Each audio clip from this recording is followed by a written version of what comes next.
ನನಗೆ ಹೆಂಡತಿ ಆಗೋರು ಹೇಗಿರಬೇಕು ಅಂದರೆ ನನಗೆ ಗುರು ಸಮಾನರಾಗಿರಬೇಕು ಅಂತ ನಾನು ಬಯಸಿದ್ದ ಅದು. ಗುರು ಸಮಾನರಾಗಿರ್ಬೇಕು. ಹೆಂಡತಿ ನನಗೆ, ನನ್ನ ಹೆಂಡತಿ ನನ್ನ ಗುರು ಆಗಬೇಕು, ನನಗೆ ಗುರು ಆಗಬೇಕು. ಒಳಗಿಂದು ಸರಿ ಇದ್ದರೆ ಹೊರಗಿನ ತಾನಾಗಲೇ ಸರಿ ಆಗ್ತಾನೆ ಇರುತ್ತೆ. ಬದುಕೋದಕ್ಕೆ ಬದುಕನ್ನು ಬಿಟ್ಟು ಹೋಗಬಾರ್ದು, ಬದುಕನ್ನು ಬದುಕಿನಲ್ಲೇ ಹುಡುಕ್ಬೇಕು, ಬದುಕಿನಲ್ಲೇ ಇರಬೇಕು. ಬರ್ರಿ ಬೀಗ್ರ ಊಟ ಮಾಡೋಣ. ಬಾಳ್ ಮಂದಾಗ್ಲಿ ತಗೋರಿ. ನಿಮ್ಮ ಬಾಯಾರಿಕೆಯಿಂದ ಹಂಗ ಆಗ್ಲೇವಾ? ಇಬ್ರು ದಂಪತಿಗಳಿಗೆ ಮೋಸ್ಟ್ಲಿ ನಂದೇ ದೃಷ್ಟಿ ಬೀಳುತ್ತೆ ಅಂತ ಅನ್ಸುತ್ತೆ. ನಾವು ಹೋದ್ಮೇಲೆ ದೃಷ್ಟಿ ತಗೊಂಡ್ಬಿಡ್ರಿ. ಹೇಳ್ರಿ, ಇಷ್ಟು ಸರಳವಾದ ಇಷ್ಟು ಚಂದ ಬದುಕು ಹೇಗೆ ಸಾಧ್ಯ ಆಯಿತು? ಗದಿ ಸರಳ ಜೀವನದ ಬಗ್ಗೆ ಮಾತಾಡ್ತಾ ಇದ್ದೀವಿ. ಇನ್ನೊಂದಿಷ್ಟು ನನಗೆ ಕೇಳೋ ಕುತೂಹಲ, ಯಾಕಂದ್ರೆ ನನಗೆ ತುಂಬ ಪ್ರಶ್ನೆಗಳಿದೆ. ಹೇಗೆ ಸರಳ ಮಾಡ್ಕೊಳ್ಳೋದು ಜೀವನನ ಅಂತ ನೀವು ಮಾತಾಡ್ತೀರಾ? ಇಬ್ರು ಮಾತಾಡೋದು. ಯಾಕೆಂದ್ರೆ ಮೂಲ ಸಮಸ್ಯೆನೇ ಅವ್ರಿಗೆ ಕೇಳಿದ್ರೆ ಇಲ್ಲ ಅವ್ರಿಗೋಸ್ಕರ ದುಡಿತಾ ಇದ್ದೀವಿ ಅಂತಾರೆ, ಅವ್ರಿಗೋಸ್ಕರ ನಾನು ಮಾಡ್ತಾ ಇದ್ದೀನಿ ಅಂತ. ಹೇಗಿದೆ ಹೊಂದಾಣಿಕೆ? ಯಾಕೆಂತಂದ್ರೆ ಇವತ್ತು ಬಹಳ ಸಂದಿಗ್ಧ ಎಷ್ಟನೇ ವರ್ಷ ನಿಮ್ದು ಮದುವೆ ಆಗಿದೆ? 28 ಮುಗೀತು ಇನ್ನೊಂದು ವಾರಕ್ಕೆ. ವಾವ್, 28 ವರ್ಷ ಮುಗೀತದ. 12ನೇ ತಾರೀಕಿಗೆ, ಜೂನ್ 12ಕ್ಕೆ 28 ಮುಗೀತು. 28 ವರ್ಷಗಳ ದಾಂಪತ್ಯ ಜೀವನ ಮುಗಿಸಿದಿರಿ. ಹೇಳಿ ಅದ್ರ ಗುಟ್ಟಿ. ಹಾಂ, ಪಕ್ಕದ ಮನೆಯವ್ರನ್ನ ನೋಡಿ ಅವ್ರ ಥರ ನಾವು ಆಗಬೇಕು ಅಂತ ಅನ್ನುವ ವಿಚಾರ ನಮ್ಮಿಬ್ಬರಲ್ಲಿನೂ ಇಲ್ಲ, ಎಷ್ಟು ಇಲ್ಲ. ಇದು ಹೇಗೆ ಅಂದರೆ ಆಯ್ಕೆ ವಿಷಯದಲ್ಲಿ ತುಂಬ ಜನ ಹುಡುಗರಿಗೆ ಅನುಮಾನಗಳಿದೆ. ಇತ್ತೀಚೆಗೆ ಏನಾಗ್ಬಿಟ್ಟಿದೆ, ಸೆಟ್ಲ್ ಆದ್ಮೇಲೆ ಮದುವೆ ಆಗಬೇಕು ಅಂತ ಹುಡುಗ ಅನ್ಕೊತಾನೆ. ಅಷ್ಟರೊಳಗಡೆ 30-35 ವರ್ಷ ದಾಟಿ ಹೋಗಿರುತ್ತೆ. 30-35 ವರ್ಷಕ್ಕೆ ಎಲ್ಲವನ್ನೂ ಯಾವ ಹುಡುಗನೂ ಮಾಡೋದಕ್ಕೆ ಸಾಧ್ಯತೆಗಳಿಲ್ಲ. ಕನ್ಯೆಗಳು ಸಿಗ್ತಾ ಇಲ್ಲ ಅವರಿಗೆ. ಈ ಸೆಟ್ಲ್ ಅನ್ನೋ ಪದ ಇದೆಯಲ್ಲ, ಹಾಗಾದ್ರೆ ಸೆಟ್ಲ್ ಅಂದ್ರೆ ಏನಂತ ಸೆಟ್ಲ್ ಆಗ್ಬೇಕು ಅಂತ? ಅಥವಾ ನೀವು ಹೇಗೆ ಆಗಿದ್ರಿ, ಹೇಗಿತ್ತು? ಓಕೆ, ನನ್ನ ವೈಯಕ್ತಿಕ ಬದುಕಿನ ಉದಾಹರಣೆ ತೊಗೊಂಡು ಹೇಳಬೇಕಂದ್ರೆ, ನನಗೆ ಈ ವಿಚಾರ ಎಂದೂ ಕಾಡಿಲ್ಲ ಮಹಾರುದ್ರ ಅವರೇ, ಸೆಟ್ಲ್ ಆಗಬೇಕು ಅಂತ ಅನ್ನೋದು. ಓಕೆ, ಯಾಕಂದರೆ ನಾನು ನನ್ನ ಒಬ್ಬ ಇನ್ಸ್ಟ್ರಕ್ಟರಾಗಿ ಶುರು ಮಾಡಿದ್ದು ನನ್ನ ವೃತ್ತಿ ತುಂಬ ಹಿಂದೆ. ನಂದು ಎಲೆಕ್ಟ್ರಿಕಲ್ ಜಾಬ್ ಓರಿಯೆಂಟೆಡ್ ಕೋರ್ಸ್ ಆಗಿತ್ತು. ಮುಗಿಸಿದ ತಕ್ಷಣ ಎಲ್ಲಿ ಕಲ್ತಿದ್ದೆ, ಗದಗಿನ ಮುನ್ಸಿಪಲ್ ಕಾಲೇಜಲ್ಲಿ, ಅಲ್ಲೇ ಇನ್ಸ್ಟ್ರಕ್ಟರಾಗಿ ನಾನು ಸೇರಿಕೊಂಡಿದ್ದೆ. ದಾವಣಗೆರೆ ಕಾಟನ್ ಮಿಲ್ಲಲ್ಲಿ ಎಲೆಕ್ಟ್ರಿಷಿಯನ್ ಆಗಿನೂ ಕೆಲಸ ಮಾಡಿದ್ದೀನಿ. ಹಾಗೆ ಮಾಡ್ತಾ ಇರುವಾಗಲೇ 150 ರೂಪಾಯಿ ಸಂಬಳ ಅಷ್ಟೆ. ಓಕೆ, ಆ 150 ರೂಪಾಯಿ ಸಂಬಳ ಬರ್ತಾ ಇದ್ದಾಗಲೂ ಕೂಡ ನಾನು ಸಂತೋಷವಾಗಿಯೇ ಇದ್ದೆ. ಏನು ಸಂತೋಷವಾಗಿದ್ದೆ ಅಂತಂದರೆ, ಕೆಲಸ ಭಾಳ ಇಷ್ಟಪಡ್ತಿದ್ದೆ. ಕೆಲಸ ಮಾಡೋ ಸ್ಥಳದಲ್ಲಿ ಭಾಳ ಜನ ಗೆಳೆಯರಾಗ್ತಿದ್ರು. ಆ ಗೆಳೆತನ ನಾನು ಇಷ್ಟಪಡ್ತಿದ್ದೆ, ಸಂತೋಷ ಪಡ್ತಿದ್ದೆ. ಮುಖ್ಯವಾಗಿ ನನಗೆ ಸಾಹಿತ್ಯದ ಓದು ಆವಾಗಲೂ ಇತ್ತು. ನನ್ನ ಈ ಸಾಹಿತ್ಯದ ಒಂದು ಪ್ರಪಂಚ ಏನಿದೆ ನಮ್ಮ ಕನ್ನಡದ್ದು, ಸ್ವಲ್ಪ ಮಟ್ಟಿಗೆ ಇಂಗ್ಲೀಷಿಂದು ಕೂಡ ನನಗೆ ಅದಕ್ಕೆ ತುಂಬ ಚಿರುಣಿಯಾಗಿದ್ದೀನಿ ನಾನು. ಇದು ಕೇವಲ ಇದು ಅಲ್ಲ, ಅಂದರೆ ನಮ್ಮ ಜೀವನ ದೃಷ್ಟಿಯನ್ನು ರೂಪಿಸಿದ ನಮ್ಮ ಸಾಹಿತ್ಯ. ಹಿಂದೆ ಹೇಳಿದ್ದೆ ನಾನು, ವಚನ ಸಾಹಿತ್ಯ, ಕೀರ್ತನ ಸಾಹಿತ್ಯ, ತತ್ವಪದಗಳು, ಇವೆಲ್ಲ ನನಗೆ ಮೊದಲಿಂದನೂ ಇಷ್ಟ ಆಗ್ತಿತ್ತಲ್ಲ. ಇದು ನನ್ನ ಬದುಕು ಅನ್ನಿಸ್ತಿತ್ತು. 150 ರೂಪಾಯಿ ತಗೊಳ್ಳುವಾಗೂ ಹಾಗೆ ಅನ್ನಿಸ್ತಾ ಇದೆ. ಈಗ ಎಷ್ಟೋ ತಗೊಳ್ತೀನಿ. ಈಗಲೂ ಕೂಡ ಇದೇ ನನಗೆ ಮುಖ್ಯ ಅನಿಸುತ್ತೆ. ಯಾವುದು? ಈ ಸಾಹಿತ್ಯ, ಸಾಂಸ್ಕೃತಿಕ ಜೀವನ ಇದೆಯಲ್ಲ, ಇದು ನಮ್ಮನ್ನು ಇನ್ನೊಬ್ಬರ ಅಥವಾ ಇನ್ನೊಂದರ ಜೊತೆಗೆ ಅನಗತ್ಯವಾದ ಸ್ಪರ್ಧೆಗೆ ಇಳಿಸಲ್ಲ. ಓಕೆ, ಆದ್ದರಿಂದ ಈ ನೋಟ ಏನಿದೆ ಬಹಳ ಮುಖ್ಯ ಇದೆ ಅಂತ. ಯಾವ ನೋಟ? ಈ ಬದುಕನ್ನು ನೀವು ಆರ್ಥಿಕ ದೃಷ್ಟಿಯಿಂದ, ಉದ್ಯೋಗ ದೃಷ್ಟಿಯಿಂದ ನೋಡೋದು, ಅದು ಹೇಗೆ ಬರ್ತದೋ ಹಾಗೆ ಸ್ವೀಕಾರ ಮಾಡ್ತಾ ಹೋಗೋಣ. ಅದನ್ನು ನಾವು ಕಲಿಸ್ಬೇಕಾಗಿದೆ ಮಕ್ಕಳಿಗೆ. ಇಲ್ಲದೆ ಹೋದರೆ ಬದುಕನ್ನು ನಾವು ಸ್ವೀಕಾರ ಮಾಡೋದಿಲ್ಲ. ಉದ್ಯೋಗನೂ ಸ್ವೀಕಾರ ಮಾಡಲ್ಲ, ದುಡ್ಡು ಜಾಸ್ತಿ ಬಂದರೂ ಸ್ವೀಕಾರ ಮಾಡಲ್ಲ. ಅಂದರೆ ಒಂದು ರೀತಿಯ ರೆಸಿಸ್ಟೆನ್ಸ್ ಅಂತ ನಾವೇನು ಹೇಳ್ತೀವಿ, ಪ್ರತಿರೋಧದಲ್ಲಿರುತ್ತೆ ಯಾವಾಗಲೂ ಜೀವನದೊಂದಿಗೆ. ಈ ಪ್ರತಿರೋಧ ಭಾವವನ್ನು ನಾವು ಮೊದಲಿಂದಲೂ ಬೆಳೆಸ್ಬಿಡ್ತಾ ಇರ್ತೀವಿ. ಇದು ಬೆಳೆಸಲಾರ್ದಂಗೆ ಇರೋದು ನಿಜವಾದ ಶಿಕ್ಷಣ. ಅದು ಕಲಿಸ್ಬೇಕು ನಮಗೆ. ಉದ್ಯೋಗ ಮಾಡು, ನೀನು ಯಾವ ಉದ್ಯೋಗನಾದರೂ ಮಾಡು, ಚೆನ್ನಾಗಿ ಗಳಿಸು, ಏನೂ ತಪ್ಪಿಲ್ಲ ಅದರಲ್ಲಿ. ನೀನೊಬ್ಬ ದೊಡ್ಡ ಇಂಡಸ್ಟ್ರಿಯಲಿಸ್ಟ್ ಆಗು, ನಿನ್ನ ಕಡೆ 100,000 ಜನ ನಿನ್ನ ಫ್ಯಾಕ್ಟ್ರಿನಲ್ಲಿ ಬದುಕಲಿ. ಆದರೆ ಜೀವನ ಸೌಂದರ್ಯ ಅನ್ನೋದು ಒಂದಿದೆಯಲ್ಲ, ಅದನ್ನು ನಾವು ಎಂದೂ ಬಿಟ್ಕೊಡ್ಬಾರ್ದು, ಮರಿಬಾರ್ದು. ಅಲ್ಲೇ ಅದು ನಮ್ಮನ್ನು ಗಟ್ಟಿಗೊಳಿಸುತ್ತೆ ಅಂತ ಅನ್ನೋದು ಹೇಗೋ ನನಗೆ ಬಂತು. ಬಟ್ ನಿಮಗಿತ್ತು, ಇದಿತ್ತು. ಬಟ್ ಮುಂದೆ ಒಂದು ಸಂಗಾತಿ ಬರ್ತಾರೆ. ಹೌದು. ಅದೃಷ್ಟಕ್ಕೆ ಅವರು ನಾವು ಅನ್ಕೊಂಡಿಂಗೆ ಸಿಕ್ಕರೆ ಅದು ಸರಿ ಅಂತ ಅನ್ಕೋತೀವಿ, ಇಲ್ಲ ಅಂತಂದ್ರೆ ಭಾಳ ಕಷ್ಟ ಆಗುತ್ತೆ. ನೀವು ಹೇಳಿ, ಈಗ ಈ ಥರದ್ದು ಇವರಿದ್ರು, ನಿಮ್ಮ ಮನಸ್ಥಿತಿ ಹೇಗಿತ್ತು? ನೀವು ಮದುವೆ ಆಗೋ ಕಾಲಕ್ಕೆ ಏನು ಯೋಚನೆ ಮಾಡ್ತಿದ್ರಿ? ನಿಮ್ಮ ಯೋಚನೆ ಅಂದರೆ ನನಗೆ ಮೊದಲಿಂದ ಸೆಟ್ಲ್ ಆಗಬೇಕು, ಇಷ್ಟು ಆಸ್ತಿ ಇರಬೇಕು, ಇಷ್ಟು ಸಂಬಳ ಇರಬೇಕು, ಅದೆಲ್ಲ ಏನು ತಲೆನಲ್ಲಿ ಇರಲಿಲ್ಲ. ಏನಿದ್ರು ನನಗೆ ಗೌರವ ಕೊಡೋ ಅಂಥ ಒಬ್ಬ ವ್ಯಕ್ತಿ ಇರಬೇಕು ಅಷ್ಟೇ. ಬಡವ ಶ್ರೀಮಂತ ಅನ್ನೋದಕ್ಕಿಂತಲೂ ನನಗೆ ಖಂಡಿತ ನಾನು ಗೌರವನ ನಿರೀಕ್ಷೆ ಮಾಡ್ತೀನಿ. ಆ ಥರ ಇದ್ದರೆ ಮಾತ್ರ ಮದುವೆ ಆಗೋದು ಅಂತ ಒಂದಿತ್ತು ನನ್ನ ತಲೆಯಲ್ಲಿ. ಇಲ್ಲಾಂದರೆ ಆ ವಿಷಯದಲ್ಲಿ ಕಾಂಪ್ರಮೈಸ್ ಇರಲಿಲ್ಲ. ಆಮೇಲೆ ಇನ್ಫ್ಯಾಕ್ಟ್ ಮದುವೆ ಮಾಡ್ಕೋಬೇಕು ಅಂತಲೇ ಇರಲಿಲ್ಲ ನನಗೆ, ನಿಜ ಹೇಳಬೇಕು ಅಂದರೆ. ನನಗೂ ಮದುವೆ ಆಗಬೇಕು ಅಂತ ಇರಲಿಲ್ಲ. ಆಮೇಲೆ ಇನ್ನೊಂದು ಇದಕ್ಕೆ ಪೂರಕವಾಗಿ ಹೇಳ್ಬಿಡ್ತೀನಿ. ಮದುವೆ ಅಂತ ನಮ್ಮ ಮನೆಯಲ್ಲಿ ಕನ್ನೆ ಎಲ್ಲ ಹುಡ್ಕಕ್ಕೆ ಶುರು ಮಾಡಿದ್ರು ಸಹಜವಾಗಿ ಒಂದು ವಯಸ್ಸಾದಮೇಲೆ. ಅವಾಗ ನನ್ನ ಒಂದು ಬಯಕೆ ಅಂತ ಹೇಳ್ಬೋದು ಅಥವಾ ಪ್ರಾರ್ಥನೆ ಅಂತಲೂ ಅನ್ಬೋದು, ನನಗೆ ಹೆಂಡತಿ ಆಗೋರು ಹೇಗಿರಬೇಕು ಅಂದರೆ ನನಗೆ ಗುರು ಸಮಾನರಾಗಿರಬೇಕು ಅಂತ ನಾನು ಬಯಸಿದ್ದ. ಅದು ಗುರು ಸಮಾನರಾಗಿರ್ಬೇಕು. ಹೆಂಡತಿ ನನಗೆ, ನನ್ನ ಹೆಂಡತಿ ನನ್ನ ಗುರು ಆಗಬೇಕು, ನನಗೆ ಗುರು ಆಗಬೇಕು ಅನ್ನುವ ಒಂದು ಬಯಕೆ, ಒಂದು ಕನಸು, ಒಂದು ಪ್ರಾರ್ಥನೆ, ಏನಾದರೂ ಕರಿಬೋದು. ಇದು ಇದ್ದದ್ದು ನಿಜ. ಹೀಗಾಗಿ ಅದು ಅಷ್ಟು ಸುಲಭ ಇರಲ್ಲ. ಜೀವನದಲ್ಲಿ ಈ ಒಂದು ಯಾವುದು ಮೌಲ್ಯ ಅಂತ ಹೇಳ್ತೀವಿ, ದುಡ್ಡು ಬರೋದು ಮೌಲ್ಯ, ದುಡ್ಡು ಬಂದ ಮೇಲೇನೂ ಒಂದು ಬದುಕುವ ಮೌಲ್ಯ, ಸಂಬಂಧಗಳಿಗೆ ಒಂದು ಬೆಲೆ ಕೊಡೋದು, ಹೌದಾ? ನಿಜವಾದ ಜೀವನ ಮೌಲ್ಯ ಕೇವಲ ಆರ್ಥಿಕ ಮುಂದುವರಿಕೆಯಲ್ಲಿ ಇರಲ್ಲ, ಅದನ್ನು ಒಳಗೊಂಡು ಆದರೆ ಅದನ್ನು ದಾಟಿನೂ ಇರುತ್ತೆ ಅಂತ ಅನ್ನೋದನ್ನು ಎಚ್ಚರ, ಅರಿವು ಅಂತ ಕರಿತೀವಲ್ವ, ಆ ಅರಿವನ್ನು ಕೊಡುವ, ಅರಿವನ್ನು ಬೆಳೆಸುವ ಸಂಗಾತಿ ನನಗೆ ಹೆಂಡತಿ ಆಗಬೇಕು, ಗುರು ಆಗಬೇಕು ಅಂತ ಆಶ್ಚರ್ಯ ಆಗಿದ್ದು. ನನಗೆ ಖುಷಿನೂ ಇದೆ, ನನಗೆ ಅದು ಈಡೇರಿದೆ. ಅವರು ಒಂದು ರೀತಿಯಲ್ಲಿ ನನಗೆ ಗುರುಗಳು. ಹಾಗೆ ಮಾತಾಡಿದ್ರ ಇಬ್ರು? ಇಲ್ಲ, ಹೇಗೆ ಗುರುತಿಸಿದ್ರಿ ಅಥವಾ ಹೇಗೆ? ಹಾಗೆಲ್ಲ ಹೇಳ್ತಾ ಇದ್ರು. ಅದೇ ಅವರ ತಂದೆಯವರ ಕಡೆಯಿಂದ ಬಂದ ಒಂದು ಪ್ರಪೋಸಲ್ ಅವೆಲ್ಲ ಇದ್ದೇ ಇರ್ತವೆ. ಓಕೆ, ಇದು ಯಾವುದೋ ಒಂದು ದೊಡ್ಡ ಪವಾಡದ ರೀತಿಯಲ್ಲಿ ಹಂಗೆ ನೋಡಬೇಕಾಗಿಲ್ಲ. ಎಲ್ಲೋ ಈ ಸಿನಿಮಾದಲ್ಲಿ ತೋರಿಸ್ತಾರೆ, ಈ ಕಡೆಯಿಂದ ಹೀರೋ ಬಂದ, ಈ ಕಡೆಯಿಂದ ಹೀರೋಯಿನ್ ಬಂದು ಒಂದು ಗಾರ್ಡನಲ್ಲಿ ಕೂತ್ಕೊಂಡು ಮಾತಾಡ್ಬಿಟ್ಟು ಅಂತ, ಹಾಗೇನಿಲ್ಲ. ತೀವ್ರವಾದ ಒಂದು ನಮ್ಮ ಬದುಕಿನ ಬಗೆಗೆ ಇರುವ ಒಂದು ಅಭಿಪ್ಸೆ, ಅಂದರೆ ಒಂದು ರೀತಿಯ ಆಳವಾದ ಆಶೆ, ಅದು ಹಿಂಗೆ ಬದುಕ್ತೀನಿ, ಹಿಂಗೆ ಬದುಕಲಿ ನಾನು, ನನ್ನ ಸಂಬಂಧ ಹಿಂಗೆ ಇರಲಿ ಅನ್ನೋದು ಇದ್ದರೆ, ಗಟ್ಟಿಯಾಗಿದ್ದರೆ ಅದು ಈಡೇರುತ್ತೆ ಅಂತ ಅನ್ನೋದಕ್ಕೆ ನಮಗಿಬ್ಬರಿಗೂ ತುಂಬ ವಿಶ್ವಾಸ ಇದೆ, ಅದು ಅನುಭವಕ್ಕೆ ಬಂದಿದೆ. ಸೊ ಅದರಿಂದ ನಮಗೆ ಇವನ್ ಇವ್ರ ಮದುವೆ ಆಗುವಾಗ ಭಾಳ ಸಂಬಳ ಏನಿರಲಿಲ್ಲ. ನಾನೊಬ್ಬ ಶಿಕ್ಷಕ, ದಿ ವ್ಯಾಲಿ ಸ್ಕೂಲ್, ನಾನು ನೆನೆಸ್ಕೋಬೇಕು ಅದನ್ನು. ಇಲ್ಲಿ ಬೆಂಗಳೂರಿನಲ್ಲಿ ಕನಕಪುರ ರಸ್ತೆಯಲ್ಲಿ ಒಳಗೆ ಹೋಗಬೇಕು, ಒಂದು 2 ಕಿಲೋಮೀಟರ್ ಕಾಡಿನಲ್ಲಿನೇ ಇರುವ, ನಾನು ಬಹಳಷ್ಟು ಇಷ್ಟಪಡುವ ತತ್ವಜ್ಞಾನಿಗಳಲ್ಲಿ ಒಬ್ಬರಾಗಿರುವ ಜಿಡ್ಡು ಕೃಷ್ಣಮೂರ್ತಿಯವರ ತತ್ವ ಆಧರಿಸಿದ ಒಂದು ಶಾಲೆ. ಅಲ್ಲಿದ್ದೆ.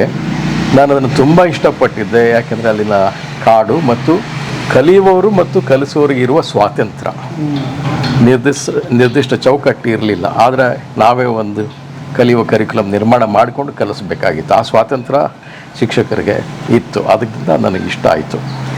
ಸಂಬಳ ದೃಷ್ಟಿಯಿಂದ ನೋಡಿದರೆ ಭಾಳ ಕಡಿಮೆ ಹೋಲಿಸಿದರೆ, ಆದರೆ ಹೋಲಿಸೋ ಅಗತ್ಯ ನನಗೆ ಬರಲೇ ಇಲ್ಲ.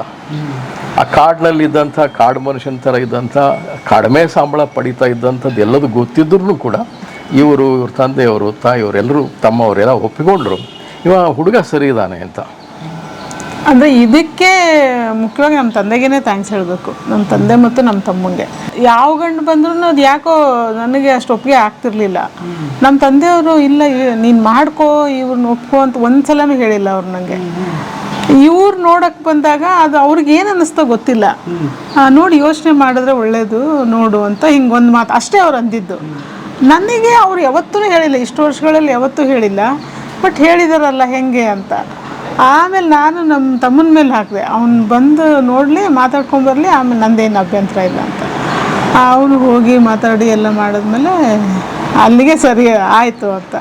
ಫೆಬ್ರವರಿನಲ್ಲಿ ನೋಡೋಕ್ಕೆ ಬಂದಿದ್ದು, ಜೂನಲ್ಲಿ ಮದುವೆ ಆಯಿತು ಅಷ್ಟು. ಬಟ್ ಅಂದರೆ ನಮ್ಮ ತಂದೆಗೆ ಅನಿಸಿದ್ದು ತುಂಬ ಸ್ಟ್ರಾಂಗಾಗಿ ಅನಿಸಿದ್ದು ಅಂದರೆ ಹುಡುಗ ಮನಸ್ಸು ತುಂಬ ಶುದ್ಧವಾಗಿದೆ. ಅವರು ಅಷ್ಟು ಬೇಗ ಯಾರನ್ನು ಹಂಗೆ ಕನೆಕ್ಟ್ ಆಗಲ್ಲ. ಅವ್ರು ಕನೆಕ್ಟ್ ಆಗ್ತಾರೆ ಅಂದರೆ ಅಲ್ಲೊಂದು ಏನೋ ಇದೆ ಅಂತ, ಆ ಒಂದು ಸೂಕ್ಷ್ಮತೆ ಅದು ವರ್ಕ್ ಆಯಿತು ಇಲ್ಲಿ. ಅದ್ಭುತ. ಮದುವೆ ಆಗಿ ಕಾಲಿಟ್ರಿ ಸಂಸಾರಕ್ಕೆ.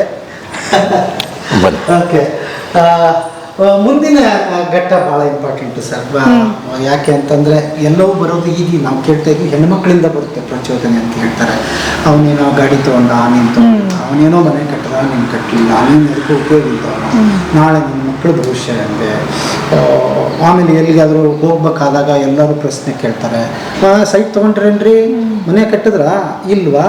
ಆಮೇಲೆ ಅವು ಹೆಣ್ಮಕ್ಳದ್ದು ಅಭ್ಯಾಸ ಅದು, ಇದು ಸರ ಎಲ್ಲಿ ತೊಗೊಂಡೆ, ಬಂಗಾರದ್ದ, ಸಹಜವಾಗಿ ಬರುತ್ತೆ. ಈ ಥರದ್ದೆಲ್ಲ ಇವು ಸಣ್ಣ ಸಣ್ಣವೇ ಆಗಿರ್ಬೋದು ಸರ್. ಬಟ್ ಅದು ಗಂಡ್ಮಕ್ಳಿಗೆ ಬರಲ್ಲ. ನಾವೆಲ್ಲ ಹೊರಗಡೆ ಗಂಡ್ಮಕ್ಳ ಹತ್ರ ಮಾತಾಡ್ತಿರ್ತೀವಿ, ಹೆಣ್ಮಕ್ಳದ್ದು ಒಳಗಡೆ ಚರ್ಚೆ ಸೀರೆಯಿಂದ ಹಿಡಿದು ಎಲ್ಲವೂ ನಡೆದಿರುತ್ತೆ ಅಲ್ಲಿ. ಆಕೆ ಇದನ್ನು ಹೇಗೆ ತಗೋಬೇಕು ಅಂತ ಗೊತ್ತಿಲ್ಲ. ಸರಳವಾಗಿ ದಾಟಿಸ್ಬೇಕಾ ಅಥವಾ ಅದನ್ನೇ ದೊಡ್ಡ ಇಶ್ಯೂ ಮಾಡಬೇಕು. ವಾಪಸ್ ಮನೆಗೆ ಬಂದಾಗ ಗುರ್ರ ಅಂತಿರ್ತಾಳೆ ಗಂಡನ ಮುಂದೆ. ಅದು ಪ್ರಾಬ್ಲಮ್ ಏನು ಅಂದರೆ ಪಾಪ ಆಯಮ್ಮಂದು ಅಲ್ಲ, ಅಲ್ಲಿ ಅವರು ಅದನ್ನು ಹಾಕಿ ಕಳಿಸ್ಬಿಟ್ಟಿರ್ತಾರೆ. ಅಂಥವನ್ನು ಹೇಗೆ ದಾಟ್ಕೊಂಡ್ರಿ ನೀವು ಸರ್? ಒಂದು ನೋಡಿ, ಯಾವುದೇ ಇದರಲ್ಲಿ ಕಾಲಘಟ್ಟದಲ್ಲಿದ್ದರೂ ಸಣ್ಣ ವಿಷಯ ಏನೇ ಇದ್ದಿರ್ಬೋದು, ಇದು ಇದ್ದಿದ್ದೇ ಇದು. ಬಟ್ ನಮಗೆ ಒಂದು ಕ್ಲಾರಿಟಿ ಇರಬೇಕು, ಯಾರು ಏನೇ ತೊಗೊಂಡ್ರು ನನ್ನ ಮಿತಿ ಏನು, ನನ್ನ ಶಕ್ತಿ ಏನು ಅನ್ನೋದು ಒಂದು. ಜೊತೆಗೆ ಅವ್ರ ಜೊತೆಗೆ ನಾವು ಯಾಕೆ ನಮ್ಮನ್ನು ಕಂಪೇರ್ ಮಾಡ್ಕೋಬೇಕು? ನಾವು ಶ್ರೀಮಂತರಿದ್ದೀವೋ ಬಡವರಿದ್ದೀವೋ, ನಾನು ಅಥವಾ ನಾವು ಅದು ಒಂದು. ಬಟ್ ಆ ಥರದ್ದು ಹಂಗೆ ನಿರೀಕ್ಷೆ ಇರಲಿಲ್ಲ ನನಗೆ. ಅವ್ರು ಯಾರೋ ಕಾರ್ ತೊಗೊಂಡ್ರು, ನಮ್ಮ ಮನೇಲಿ ನಾವು ತೊಗೋಬೇಕು. ನಾವು ಇಷ್ಟು ವರ್ಷ ಈಗ ಮನೆ ತೊಗೊಂಡಿದ್ದೀವಿ, ನಾವು ಮದುವೆಯಾಗಿ ಇಷ್ಟು ವರ್ಷದ ನಂತರ. ಕೆಲವರು 5 ವರ್ಷಕ್ಕೆ ತೊಗೋಬೇಕು ಅಂತ ಹಿಂಗೆಲ್ಲ ಟಾರ್ಗೆಟ್ ಇಟ್ಕೊಂಡಿರ್ತಾರೆ. ಬಟ್ ಆ ಥರದ್ದು ಯಾವತ್ತೂ ನನಗೆ ಬಂದಿಲ್ಲ. ಈಗಲೂ ಕೂಡ ನಾವು ಮನೆ ತೊಗೊಳ್ಳೇಬೇಕು, ಅದೇ ಒಂದು ದೊಡ್ಡ ಸಾಧನೆ ಅನ್ನೋ ಥರ ಬಂದಿಲ್ಲ. ಜೀವನ ಹೇಗೆ ಕಟ್ಕೋಬೇಕು, ನಾವು ಹೌದು ಇಷ್ಟಿದೆ, ಇದನ್ನು ಬೆಳೆಸ್ಕೋಬೇಕು, ನಮ್ಮ ಭವಿಷ್ಯಕ್ಕೆ ಬೇಕು, ಜೀವನ ಹೇಗೆ ಕಟ್ಕೋಬೇಕು ಅನ್ನೋದು ಒಂದು ಪಾಯಿಂಟ್ ಇದ್ದರೂ ಕೂಡ ಅದನ್ನೇ ದೊಡ್ಡದು, ಅದೇ ಗುರಿ ಅಂತ ಇಟ್ಕೊಂಡಿಲ್ಲ. ಅದ್ರ ಜೊತೆಗೇನೆ ಎಲ್ಲನೂ ಆಸ್ವಾದ ಮಾಡ್ತಾ ಹೋಗೋದು. ಸಾಹಿತ್ಯ ಇರ್ಬೋದು, ಸಂಬಂಧಗಳಿರ್ಬೋದು, ಹೀಗೆ ಪ್ರತಿಯೊಂದು ಸಾಮಾಜಿಕ ನೆಲೆಗಟ್ಟಿನಲ್ಲಿ ನೈತಿಕವಾಗಿ ನಾನೇನು ಅಥವಾ ನಾವೇನು ಅನ್ನೋದು ನಾವು ಪ್ರಶ್ನೆ ಮಾಡ್ಕೊಳ್ತಾ ಬಂದರೆ ಈ ಸಮಸ್ಯೆಗಳು ಬರಲ್ಲ ಅನ್ಸುತ್ತೆ ನನಗೆ. ನಾವಿಬ್ಬರು ಮನೆಯಲ್ಲಿ ಹೆಚ್ಚು ಮಾತಾಡಿದ್ದು ಎಲ್ಲಿ ಎಷ್ಟು ಸೈಟ್ ತಗೋಣ, ಕಾರ್ ಯಾವಾಗ ತಗೋಣ, ಅದು ಭಾಳ ಕಡಿಮೆ ಅಂತ ಹೇಳಬೇಕು. ಹೆಚ್ಚು ಮಾತಾಡಿದ್ದೇನು ಅಂತಂದರೆ ಸಹಜವಾಗಿ ನಮ್ಮ ಸಂಪತ್ತು ಅಂತಲೇ ಕರಿತೀನಿ, ವಚನ ಸಾಹಿತ್ಯದ ಬಗ್ಗೆ ಮನೆಯಲ್ಲಿ ಗಂಡ ಹೆಂಡತಿಯಾಗಿ ಭಾಳ ಆಳವಾಗಿ ಹೋಗ್ತಿದ್ವಿ. ಕೀರ್ತನಗಳು ಕೂಡ ನಾನು ಯಾವಾಗಲೂ 2 ಕಣ್ಣುಗಳು ನನಗೆ, ಮತ್ತು ತತ್ವಪದಗಳು ಶರೀಫ್ ಸಾಹೇಬ್ರಂಥವ್ರದ್ದು, ಇವನ್ನ ಇಟ್ಕೊಂಡು ಇದ್ರ ಬಗ್ಗೆ ಮನೆಯಲ್ಲಿ ಭಾಳಷ್ಟು ಚರ್ಚೆ ಮಾಡ್ತಾ ಇದ್ವಿ. ಈಗಲೂ ಕೂಡ ಸಾಹಿತ್ಯಿಕ ಚರ್ಚೆ ಹೆಚ್ಚು ಬೆಳೀತದೆ. ಅದ್ರ ಒಂದೇ ನಾನು ನಿಮಗೆ ಹೇಳೋಕ್ಕೆ ಇಷ್ಟಪಡೋದೇನು ಅಂತಂದರೆ, ನಾವು ಮಾತಾಡಿದ್ದನ್ನೆಲ್ಲ ಬರೆದು ಪುಸ್ತಕ ರೂಪದಲ್ಲಿ ಪ್ರಕಟ ಮಾಡಿಲ್ಲ, ಮತ್ತು ನಮ್ಮ ಉದ್ದೇಶ ಅದು ಆಗಿರಲೇನೂ ಇಲ್ಲ. ನಮಗೆ ಆ ಕ್ಷಣದಲ್ಲಿ ಒಂದು ವಚನ ಅಥವಾ ಒಂದು ಕೀರ್ತನ ಕೊಡುವ ಒಂದು ದರ್ಶನ ಇದೆಯಲ್ಲ, ಜೀವನ ಮೌಲ್ಯದ ದರ್ಶನ, ಅದು ಆ ಕ್ಷಣದಲ್ಲಿ ಕಾಣಿಸುತ್ತಲ್ಲ, ಅದು ಮುಗಿತಲ್ಲಿಗೆ. ಅದೇ ಮುಖ್ಯ ಅಷ್ಟೇ. ಹೆಚ್ಚಾಗಿ ಈ ಥರದ್ದೇ ತಾತ್ವಿಕ ಚಿಂತನೆಗಳು, ಅದ್ರ ಬಗ್ಗೆನೇ ಮಾತಾಡೋದು ಹೆಚ್ಚು, ಅದನ್ನೇ ನಾವು ಮಾತಾಡಿದ್ದೀವಿ. ಮತ್ತೆ ಏನು ಹೇಳೋಕ್ಕೆ ಇಷ್ಟಪಡ್ತೀನಿ ಅಂದರೆ, ಇದನ್ನೇನೋ ಒಂದು ದೊಡ್ಡ ಅಲೌಕಿಕವಾದಂಥದ್ದು, ಯಾವುದನ್ನು ನಾವು ಲೌಕಿಕ ಬದುಕಂತೀವಿ ಅದ್ರ ಬಗ್ಗೆ ಮಾತಾಡಲೇಬಾರ್ದು, ಮಾತಾಡಿದರೆ ಪಾಪ, ಅದೆಲ್ಲ ಏನಿಲ್ಲ. ಆದರೆ ಅದೇ ಎಲ್ಲ ನಮ್ಮ 24 ಗಂಟೆನೂ ನಮ್ಮ ತಲೆನ ತಿನ್ನಬೇಕಾಗಿಲ್ಲ. ಇದು ಸರಿ ಇದ್ದರೆ ಅದು ಕೂಡ ಸರಿ ಇರುತ್ತೆ. ಓಕೆ, ಅಂದರೆ ಮತ್ತೆ ಶರಣರ ಭಾಷೆಯಲ್ಲಿ ಹೇಳಬೇಕಂದ್ರೆ, ಒಳಗಿಂದು ಸರಿ ಇದ್ದರೆ ಹೊರಗಿಂದ ತಾನಾಗಲೇ ಸರಿ ಆಗ್ತಾನೆ ಇರುತ್ತೆ. ಮತ್ತು ಬೇರೆ ಅಲ್ಲ, ನಾವು ಬರೀ ಹೊರಗಿಂದ ಅಷ್ಟೇ ಹಿಡ್ಕೊಂಡು ಹೊರಗಿಂದೆಲ್ಲ ಮುಗಿದ ಮೇಲೆ ಆಮೇಲೆ ಅದೇ 60 ವರ್ಷ 70 ವರ್ಷ ಆದಮೇಲೆ ನಾವು ಆಧ್ಯಾತ್ಮಿಕ ಜೀವಿಗಳಾಗ್ತೀವಿ ಅಂತ ಹೋಗೋದನ್ನು ಒಪ್ಪಲ್ಲ. ನೆರಕ್ಕೆ ಅನ್ನೆಗೆ ಅವ್ರದ್ದೆಲ್ಲ ವಚನ ಇದೆ ನಿಮಗೆ. ವಯಸ್ಸಾದ ಮೇಲೆ ನೀವು ಕೂಡಲ ಸಂಗಮ ದೇವನ ಕಾಣಕ್ಕೆ ಹೋಗೋದಲ್ಲ, ಊರಲ್ಲ ನಾ ಹೇಳೋದು. ಒಳಗಿನ ಒಂದು ಪ್ರಜ್ಞಾ ತತ್ವ ಏನಿದೆ ಅದನ್ನು ಸಣ್ಣ ವಯಸ್ಸಿನಲ್ಲಿನೇ ಕಾಣುವ ಸಾಧ್ಯತೆ ಇದೆ. ಕಾಣುವ ಪ್ರಯತ್ನ ಮಾಡ್ತಾನೆ ಇರೋದೇ ಬದುಕು, ಕಂಡುಬಿಟ್ಟೆ ಅಂತ ನಿಲ್ಲಿಸೋದು ಕೂಡ ಅಲ್ಲ. ಸೊ ಇದು ನಮ್ಮ ಶಕ್ತಿಯ ಮೂಲ ಅಂತ ನೀವು ಕೇಳಿದಾಗ ಈಗ ನನಗೆ ಅನಿಸ್ತಾ ಇದೆ ಕೂಡ. ಅದೇ ಒಂದ್ ರೀತಿನಲ್ಲಿ ಒಂಥರ ಸೊನ್ನೆಯಿಂದಲೇ ಶುರು ಮಾಡಿದ್ದು ನಾವು ಕೂಡ ನಮ್ಮ ಜೀವನ, ಮದುವೆ ಆರ್ಥಿಕ ಜೀವನ ಬಹಳ ದೊಡ್ಡದಾಗೇನು ಸೊನ್ನೆ. ತುಂಬ ಚೆನ್ನಾಗಿ ಜೀವನ, ಯಾಕಂದ್ರೆ ಆ ತಂದೆ ಮಿಲಿಟ್ರಿಯಲ್ಲಿ ಇದ್ದವರು, ಒಳ್ಳೆ ಜೀವನ ಇತ್ತು ನಿಮಗೆ, ಯಾವುದಕ್ಕೂ ಕೊರತೆ ಇಲ್ದಂಗೆ. ಹೇಗೆ ಸಾಧ್ಯ ಆಯಿತು ಹೊಂದಾಣಿಕೆ ತುಂಬ ಚಿಕ್ಕ ಸಮಯ? ಅಂದರೆ ಸರ್ ನನಗೆ ಹೆಚ್ಚು ಈಗ ಇಷ್ಟು ಶ್ರೀಮಂತ ಇದ್ದಾರೆ, ಇಷ್ಟು ಥರ ಪೆಟ್ರೋಲ್ ಪಂಪ್ ಇದೆ, ಈ ಥರ ರಾಜಕಾರಣಿಗಳಿದ್ದಾರೆ, ಅಂದರೆ ಆ ಒಂದು ಆರ್ಥಿಕ ಒಂದು ಚೌಕಟ್ಟಿನಲ್ಲಿ ಹೊರ ಬರ್ತಿದ್ರು, ಅಥವಾ ನಮ್ಮ ಅಣ್ಣಂದಿರು ಎಲ್ಲರೂ ಆ ಥರ ತೋರಿಸ್ತಿದ್ರು. ನನಗೆ ಇದ್ದಿರ್ಬೋದು, ಬಟ್ ನನಗೆ ಮರ್ಯಾದೆ ಕೊಡು, ನನ್ನನ್ನು ಗೌರವಿಸ್ತಾ ಇರೋಂಥ ಎಷ್ಟೇ ಆಸ್ತಿ ಇದ್ರೂ ನನಗೆ ಬೇಕಾಗಿಲ್ಲ ಅನ್ನೋದು ನನಗೆ ತುಂಬ ಸ್ಪಷ್ಟವಾಗಿತ್ತು, ಮತ್ತು ದೃಢವಾಗಿಯೂ ಇತ್ತು. ಅದು ಆ ಏಜಲ್ಲಿ ಅದೆಲ್ಲ ಇರುತ್ತಂತೀರಾ? ಇರುತ್ತೆ ಸರ್, ಇರುತ್ತೆ ತುಂಬ ಡೀಪಾಗಿ. ಅಂದರೆ ಅದಕ್ಕೆ ಅದು ಒಳಗಿಂದು. ಕೆಲವರು ಇಲ್ಲ ನನಗೆ ಇಷ್ಟು ಆಸ್ತಿ ಇರೋನೇ ಬೇಕು ಅಂತ, ಅದು ಒಂದಿರುತ್ತೆ. ಹಾಗೆ ಆ ಥರ ನನಗೆ ಅದು ಇತ್ತು. ಅದು ಮಾತ್ರ ಆ ಥರ ಇದ್ದರೆ ಮಾತ್ರ ಮದುವೆ ಆಗೋದು, ಇಲ್ಲ ಅಂದರೆ ಇಲ್ಲ. ಅದಕ್ಕೆ ನಮ್ಮದು ಆ್ಯಕ್ಚುಲಿ ನಮ್ಮ ಲೆಕ್ಕದಲ್ಲಿ ಲೇಟ್ ಆಯಿತು ಮದುವೆ ನಮ್ಮದು. ನನಗೆ 27 ವರ್ಷ ಇದ್ದಾಗ ನನಗೆ ಮದುವೆ ಆಗಿದ್ದು. ಈಗೆಲ್ಲ ಕಾಮನ್ ಆಗಿಬಿಟ್ಟಿದೆ ಅದು, ಆವಾಗ ಲೇಟ್ ಅದು. ಸೊ ಹಂಗಾಗಿ ಅದು ನನಗೇನು ಅನ್ನಿಸ್ತಿರ್ಲಿಲ್ಲ ಈ ಥರ ಹಿಂಗೆ ಮದುವೆ ಆಗಿಬಿಡ್ಬೇಕು ಅದೆಲ್ಲ ಏನಿಲ್ಲ. ಮತ್ತು ಅದಕ್ಕೆ ನಮ್ಮ ತಂದೆಯವರು ಕೂಡ ಕಾರಣ. ಅವ್ರು ಯಾವತ್ತೂ ಮದುವೆ ಮಾಡ್ಕೊ ನೀನು ಯಾಕೆ ಅಂತ ಫೋರ್ಸ್ ಮಾಡಿಲ್ಲ. ಅವಳು ಒಬ್ಬ ಮಗನೇ ಇರಲಿ ಬಿಡು, ಈ ಒಬ್ಬ ಮಗ ಇದ್ದಾನೆ, ಅವಳು ಗಂಡು ಮಗನೇ, ಸಮವಾಗಿರುತ್ತೆ ಎಲ್ಲ, ನಿಂಗೆ ಇಷ್ಟ ಇದ್ದರೆ ಮದುವೆ ಮಾಡ್ಕೊ, ಇಲ್ಲ ಅಂದರೆ ಒತ್ತಾಯ ಮಾಡ್ಕೋಬೇಡ ಅಂತ. ಹಾಗೆ ಬೆಳೆದಿದ್ದ ರೀತಿ ಆ ಥರ. ಬಟ್ ಇನ್ನೊಂದು, ನಾನು ನೋಡಿದ ಹಾಗೆ ಈ ಪ್ರಶ್ನೆ ನನಗೆ ನಿಶ್ಚಯವಾಗಿದೆ, ಆದರೆ ನಿಮ್ಮ ಪ್ರೇಕ್ಷಕರಿಗೆ ಗೊತ್ತಾಗಲಿ ಅಂತ ಕೇಳ್ತೀನಿ. ನೀವು ಮನೆ ಹಿರಿಯ ಮಗಾಗಿ ಎಲ್ಲ ಜವಾಬ್ದಾರಿಗಳನ್ನು ಕೂಡ ನಿಭಾಯಿಸ್ತಾ ನಿಮ್ಮ ಸಂಸಾರನೂ ನಿಭಾಯಿಸ್ತಾ ಬಂದಿದ್ದೀರಿ ಒಂದು. ಆಮೇಲೆ ಹಳ್ಳಿ ಬಿಟ್ಟು ಸಿಟಿಗೆ ಬಂದ ತಕ್ಷಣ ಎಲ್ಲವನ್ನು ಕಳ್ಕೊಂಡ್ಬಿಡ್ತೀವಿ, ಎಲ್ಲ ಕಳಿಸ್ಕೊಂಡ್ಬಿಡ್ತೀವಿ ಅಂತ ಮಾತಾಡ್ತೀವಿ, ನೋಡ್ತೀವಿ ಕೂಡ. ಬಟ್ ಎಲ್ಲ ನಂಟನ್ನು ನೀವು ಬಿಡದ ಹಾಗೆ ಸಿಟಿಗೆ ಬಂದಾಗಿ ಕೂಡ ಅದನ್ನು ಕಾಪಾಡ್ಕೊಂಡು ಬಂದಿದ್ದು ಹೇಗೆ ಅಂತ? ತುಂಬ ಒಳ್ಳೆಯ ಪ್ರಶ್ನೆ. ಹೌದು, ಮನೆಯಲ್ಲಿ ನಾನು ನಮ್ಮ ತಂದೆ ತಾಯಿಗಳಿಗೆ ಹಿರಿಯ ಮಗ, ಆನಂತರ 3 ಜನ ತಮ್ಮಂದಿರು, ಒಬ್ಬ ತಂಗಿ. ನನ್ನ ಜೀವನದಲ್ಲಿ ಘಟಿಸಿದ ಮತ್ತೊಂದು ವಿಭಿನ್ನವಾದ ಸಂಗತಿ ಏನು ಅಂತಂದರೆ, ದೊಡ್ಡ ಮಗ ಅಂಥೇಳಿ ಯಾವುದನ್ನು ನಿಭಾಯಿಸುವ ಕೆಲಸ ನಾನು ಮಾಡದೇ ಇರೋದು. ಹೌದು, ಯಾವುದನ್ನು ನಿಭಾಯಿಸಿಲ್ಲ. ಅಂದರೆ ಇರ್ತಿದ್ದೆ, ಭಾಗವಹಿಸ್ತಿದ್ದೆ. ನಾನು ನಿಭಾಯಿಸಬೇಕಾದ್ದು ನನ್ನ ಜವಾಬ್ದಾರಿ ಇದು. ನಾನು ಮೊದಲಿಗೆ ಹೆಂಗೋ ಸೆಟ್ಲಾಗಿ ನಮ್ಮ ತಮ್ಮದನ್ನು ಸೆಟ್ಲ್ ಮಾಡೋಣ, ಈ ವಿಚಾರ ನನಗೆ ಯಾಕೋ ಏನೋ ಬಂದಿಲ್ಲ. ಅದು ತಪ್ಪು ಇರ್ಬೋದೇನೋ, ಬಟ್ ನನಗೆ ಬಂದಿಲ್ಲ. ನಮ್ಮ ತಂದೆಯವರು ಹಾಗೆ ನನ್ನನ್ನು ಬೆಳೆಸಿದ್ದಿರ್ಬೋದು. ಎರಡನೇದ್ದೇನು ಅಂತಂದರೆ, ಹಿಂಗಾಗೋದಕ್ಕೆ ಕಾರಣ ನಮ್ಮ ತಮ್ಮಂದಿರು ತಂಗಿಯಂದಿರು ಅಂತ. ಅಂದರೆ ಅವ್ರವ್ರ ಜವಾಬ್ದಾರಿನಲ್ಲಿ ಅದನ್ನು ಚೆನ್ನಾಗಿ ನಾನು ಮಾಡ್ಬೋದು ಅದು ಕೆಲಸ ಅವ್ರು ಮಾಡಿಬಿಟ್ಟಿದ್ದಾರೆ, ಅವ್ರ ಜವಾಬ್ದಾರಿ ತೊಗೊಂಡ್ಬಿಟ್ಟಿದ್ದಾರೆ ಅಂತ ನನಗೆ ಅನ್ನಿಸ್ತದೆ. ಬಹುಶಃ ನನ್ನ ಜವಾಬ್ದಾರಿನೂ ಅವರೇ ತೊಗೊಂಡಿದ್ರೇನೋ ಅಂತ. ಆ ಅರ್ಥದಲ್ಲಿ ನಾನು ದೊಡ್ಡ ಪುಣ್ಯವಂತ. ನಮ್ಮ ತಮ್ಮಂದಿರು ಹಾಗೇನೆ, ಇವತ್ತಿಗೂ ಅಷ್ಟೇ ಸ್ವತಂತ್ರವಾಗಿದ್ದೀವಿ, ಎಲ್ಲರೂ ಚೆನ್ನಾಗಿದ್ದೀವಿ. ಆದರೆ ನೀವು ಹೇಳಿದ್ರಲ್ಲ, ಗೌರವ ಕೊಡೋ ವಿಷಯದಲ್ಲಿ ಪ್ರೀತಿ ಅಂತ ನಾನು ಕರೆಯೋಕ್ಕೆ ಇಷ್ಟಪಡ್ತೀನಿ. ತುಂಬ ಪ್ರೀತಿಸ್ತಾರೆ ನನ್ನನ್ನು. ಓಕೆ, ಅಭಿಪ್ರಾಯ, ಭಿನ್ನಾಭಿಪ್ರಾಯ ಅವೆಲ್ಲ ಇರ್ತವೆ, ಅದು ಕೂಡ ವಾಸ್ತವ ಜೀವನದ್ದು. ಆದರೆ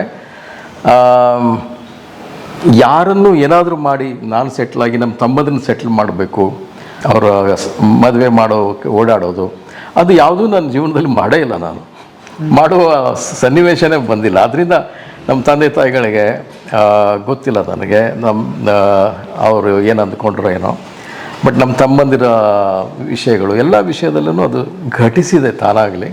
ನಾನು ಒಂದು ಮುಂಗೈ ಜೋರು ಮಾಡಿ ಏನೋ ಒಂದು ಮಾಡೋದು ಇರುತ್ತಲ್ಲ, ತಮ್ಮಂದಿರಿಗೆ ನೌಕರಿ ಕೊಡಿಸೋ ಪ್ರಯತ್ನ ಯಾವುದನ್ನೂ ಮಾಡಿಲ್ಲ. ನಿಮ್ಮ ದೊಡ್ಡತನ ಯಾಕಂದ್ರೆ ಇಲ್ಲ ನಿಜವಾಗಿ ನಿಭಾಯಿಸಿದ್ದೀವಿ ಎಲ್ಲ, ಅದು ಎಲ್ಲ ನಿಚ್ಚಳವಾಗಿದೆ ಇಲ್ಲಿ ಏನಿಲ್ಲ. ಬಟ್ ನನಗೆ ಮುಂದುವರೆದ ಅದೇ ಪ್ರಶ್ನೆ ಇನ್ನೊಂಚೂರು ಮುಂದುವರಿಸ್ತೀನಿ. ಈ ಸಿಟಿಯ ಗಲಾಟೆಯಲ್ಲಿ, ಈ ಒತ್ತಡಗಳಲ್ಲಿ, ಈ ಕಾಂಪಿಟೇಷನ್ನಲ್ಲಿ ನೀವು ಕಳೆದು ಹೋಗ್ಲಿಲ್ಲಲ್ಲ, ಅದು ಬಹಳ ಇಂಪಾರ್ಟೆಂಟು. ಎಲ್ರಿಗೆ ಬೇಕಾಗಿದ್ದ ಪ್ರಶ್ನೆ ಮತ್ತು ಉತ್ತರ ಕೂಡ. ಹೇಗೆ ನಾವು ನಿಗ್ರಹಿಸ್ಕೋಬೇಕು, ಹಾಗಾದ್ರೆ ಹೇಗೆ ಚೌಕಟ್ಟನ್ನು ಹಾಕಬೇಕು, ಏನಾದ್ರು ಪಂಚವಾರ್ಷಿಕ ಯೋಜನೆಗಳು ಏನಾದರೂ ಇದೆಯಾ, ಅಥವಾ ಇರೋ ದುಡಿಮೆಯಲ್ಲಿ ಸರಳವಾಗಿ ಬದುಕೋದು ಒಂದು ಕಲೆನ ಹೇಗೆ ಮಾಡಿದ್ರಿ? ಹೌದು, ಹಳ್ಳಿಯಿಂದ ನಾನಂತೂ ಬೇಗ ಹೊರಗೆ ಬರಬೇಕಾಯಿತು ಬೇರೆ ಬೇರೆ ಕಾರಣಕ್ಕೆ. ಆದರೆ ನಮ್ಮ ಹಳ್ಳಿ ಅಂದರೆ ಒಂದು ತಂದೆಯವರ ಊರು ನರೇಗಲ್ ಅಂತ ಹೇಳಿದೆ. ಆಮೇಲೆ ತಾಯಿಯವರ ಊರು ಹೊಂಬಳ, ಗದಗ ತಾಲೂಕು, ಗದಗ ಜಿಲ್ಲೆ. ಅವೆರಡು ಹಳ್ಳಿಗಳನ್ನೋ ಲೆಕ್ಕದಲ್ಲಿ ನನಗೆ ಭಾಳ ಪ್ರಿಯವಾದ ಸ್ಥಳಗಳು. ಈಗಲೂ ಕೂಡ ನಾನು ನಮ್ಮ ಈ ಎರಡೂ ಊರುಗಳ ಜೊತೆಗೆ ಸಂಬಂಧ ಇಟ್ಕೊಂಡಿದ್ದೀನಿ.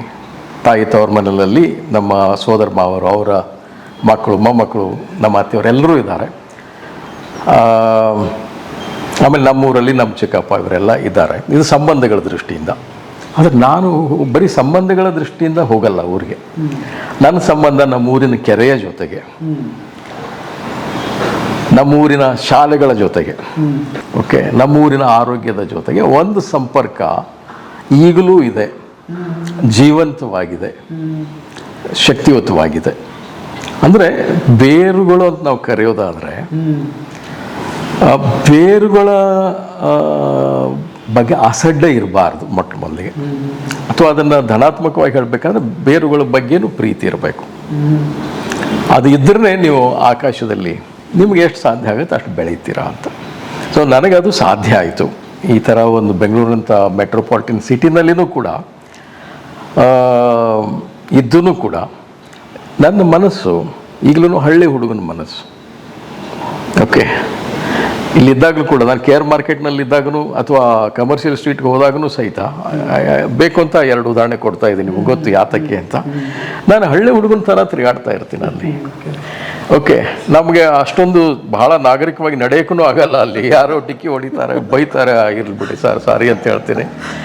ಅಂದರೆ ಆ ಮನಸ್ಸು ಹಾಗೆ ಇರುತ್ತೆ, ಅದಕ್ಕೊಂದು ಶಕ್ತಿ ಇದೆ. ಅದ್ರ ಬಗ್ಗೆ ಕೀಳರಿಮೆ ಬೇಕಾಗಿಲ್ಲ, ಯಾವ ಅರ್ಥದ ಕೀಳರಿಮೆನೂ ಬೇಕಾಗಿಲ್ಲ. ಅದರಿಂದ ಇದು ಸಾಧ್ಯ ಇದೆ ಕೂಡ. ಇದು ಒಬ್ಬರಿಗೆ ಒಬ್ಬನಿಗೆ ನನ್ನಂಥವ್ರು ಇಬ್ಬರಿಗೆ ಸಾಧ್ಯ ಆಗ್ಬೋದು ಅಂತ ಹಾಗೇನಿಲ್ಲ.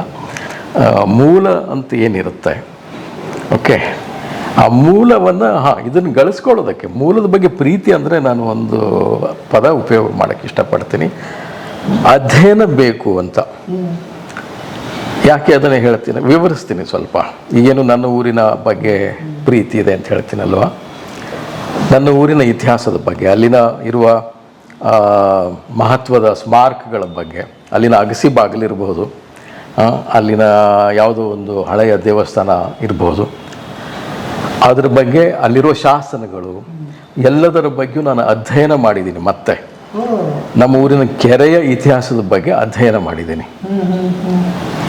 ಈ ಪ್ರೀತಿ ಹೊಂಬಳದ ಬಗ್ಗೆನೂ ಕೂಡ, ಹೊಂಬಳದ ಶಂಕರಲಿಂಗ ದೇವಸ್ಥಾನದ ಒಳಗೆ ಅಲ್ಲಿನ ಮೈಲಾರಲಿಂಗ ದೇವಸ್ಥಾನಗಳಿದಾವಲ್ಲ, ಅವುಗಳ ಬಗ್ಗೆ ಅಧ್ಯಯನ ಮಾಡಿದ್ದೀನಿ. ಅಲ್ಲಿ ಶಾಸನಗಳನ್ನ ಆಗಲೇ ಸಂಪಾದನೆ ಮಾಡಿದ್ದಾರೆ ನಮ್ಮ ಹಿರಿಯರು. ಅವುಗಳಾಗಲೇ ಎಪಿಗ್ರಫಿಯ ಕರ್ನಾಟಕ ಮುಂತಾದ ಗ್ರಂಥಗಳಲ್ಲಿ ಸಿಗ್ತವೆ. ನನಗೆ ಹಳಗನ್ನಡ ಲಿಪಿಯನ್ನು ಓದೋಕ್ಕೆ, ಕಲ್ಲಿನಲ್ಲಿರೋದು ಓದಲಿಕ್ಕೆ ಬರ್ತಿರ್ಲಿಕ್ಕಿಲ್ಲ, ಆದರೆ ಆಗಲೇ ಓದಿ ಹೇಳಿದಾರಲ್ಲ, ಅವನ್ನೆಲ್ಲ ನೋಡಿಬಿಟ್ಟು ಇದರ ಇತಿಹಾಸ ಇಷ್ಟೊಂದು ಘನವಾಗಿದೆ ಅಂತ ಅನ್ನೋದನ್ನು ತಿಳ್ಕೊಳ್ಳೋಕ್ಕೆ ಸಾಧ್ಯ ಆಗಿದೆ ನನಗೆ. ಅಂದರೆ ಪ್ರೀತಿ ಅಂತ ಅನ್ನೋದು ಕೇವಲ ಭಾವನಾತ್ಮಕವಾದ ಅಂಶ ಅಲ್ಲ. ಹೌದು, ಒಂದು ಹಂತದಲ್ಲಿ ಅದು ಒಂಥರ ಆರಂಭಿಕ ಬಿಂದು, ಸ್ಟಾರ್ಟಿಂಗ್ ಪಾಯಿಂಟ್. ಅದಾದಮೇಲೆ ಅಧ್ಯಯನ ಬೇಕು. ಅಧ್ಯಯನ ಮಾಡಿದಷ್ಟು ನೀವು ಆಳಕ್ಕೆ ಹೋಗೋಕ್ಕೆ ಸಾಧ್ಯ ಆಗುತ್ತೆ. ಬಟ್ ನೀವು ಹೇಳೋದು ಏನಂದ್ರೆ, ಎಲ್ಲಿ ಹೋದರೂ ನಾನು ಶಿವಾನಂದ ಹೊಂಬಳಾಗ್ತೀನಿ ಅಂತ ಇರ್ತೀನಿ. ಎಲ್ಲಾದರೂ ನಾನು ಆ ಬೇರನ್ನ ಇಟ್ಕೊಂಡೇ ಇದ್ದೀನಿ, ಅಲ್ಲಿಂದ ಬೆಳೆದಿದ್ದೀನಿ, ಹಾಗೆ ಇರ್ತೀನಿ. ಆ ಖುಷಿ ನನಗೆ ಕಾಣುತ್ತೆ. ಅದು ಬೆಂಗಳೂರಲ್ಲಿ ಎಂಥ ಸಿಟಿಗೆ ಹಾಕಿದ್ರು ಸರಳವಾಗಿ. ಬೆಂಗಳೂರು ಅನ್ನೋದು ಏನು ಹಳೆಯ ಶಿವಾನಂದ ನಮ್ಮ ಬದುಕು ಅಥವಾ ಹಳ್ಳಿ ಇದೆ, ಅದರ ವಿಸ್ತರಣೆ ಅಷ್ಟೇ, ಇದು ಬೇರೆ ಅಲ್ಲ. ಇದನ್ನು ನಾನು ವಿರೋಧಿಸೋದಿಲ್ಲ. ಓಕೆ, ನಾಳೆ ಸುಮ್ಮನೆ ಉದಾಹರಣೆಗೆ ವಾಷಿಂಗ್ಟನ್ಗೆ ಹೋದರೂ ಸಹಿತ ನನಗೆ ಅದು ನಮ್ಮ ಊರಿನ ವಿಸ್ತರಣೆ. ನಮ್ಮ ಊರು ಅಷ್ಟು ದೊಡ್ಡದು, ಅದನ್ನು ಕೂಡ ಒಳಗೊಳ್ಳುವಷ್ಟು ದೊಡ್ಡದು ನಮ್ಮ ಊರು. ಹೌದು, ಅದು ನಮ್ಮ ಊರೇ ಅಂತ ನಾ ಹೇಳೋದು. ಅಂದರೆ ನಾಳೆ ಅರ್ಬಸ್ಥಾನಕ್ಕೆ ಯಾವುದಕ್ಕೂ ಹೋದೆ ಅಂದರೆ ಅದು ಕೂಡ ನಮ್ಮ ಊರೇ, ಅದು ಅನ್ಯ ಆಗಲ್ಲ ಅಂತ. ಅದ್ರ ಬಗ್ಗೆ ಯಾಕೆ ಹೇಳ್ತೀನಿ ಅಂದರೆ, ನಾನು ಅರ್ಬಸ್ಥಾನದ ಬಗ್ಗೆನೂ ಅಧ್ಯಯನ ಮಾಡಿದ್ದೀನಿ. ಅದರಿಂದ ಅಲ್ಲಿರೋ ಬದುಕಿನ ಕಷ್ಟ ಸುಖ, ಅಲ್ಲಿನ ಚರಿತ್ರೆಯ ಏರು ಇಳುವುಗಳು, ಅಲ್ಲಿನ ಸವಾಲು ಸೌಂದರ್ಯ, ಅರಿವು, ನಾ ಹೇಳೋದು ಅರಿವಿನ ಬದುಕು ಅಂದರೆ ಹೀಗೇನೆ ಅಂತ. ಅಧ್ಯಯನ ಮತ್ತು ಪ್ರೀತಿ ಪ್ರತ್ಯೇಕ ಮಾಡಬಾರ್ದು. ಸೊ ಅನ್ಕೊಂಡ್ರೆ ಸರಳ ಐತಿ, ಚಂದ ಐತಿ ಬದುಕು ಅಲ್ವಾ? ನಾವು ಅನ್ಕೋಬೇಕು ಒಳಗಡೆ ಫಸ್ಟ್. ಬದುಕೋದಕ್ಕೆ ಬದುಕನ್ನು ಬಿಟ್ಟು ಹೋಗಬಾರ್ದು, ಬದುಕನ್ನು ಬದುಕಿನಲ್ಲೇ ಹುಡುಕ್ಬೇಕು, ಬದುಕಿನಲ್ಲೇ ಇರಬೇಕು. ಏನೋ ನೀವಿಬ್ರು ಅದೃಷ್ಟ ಮಾಡಿದ್ರೆ ಹಂಗೆ ಸಿಕ್ಕರು ಸರಿ ಹೋಯ್ತು, ಎಲ್ಲರಿಗೆ ಹಂಗಿರಬೇಕು.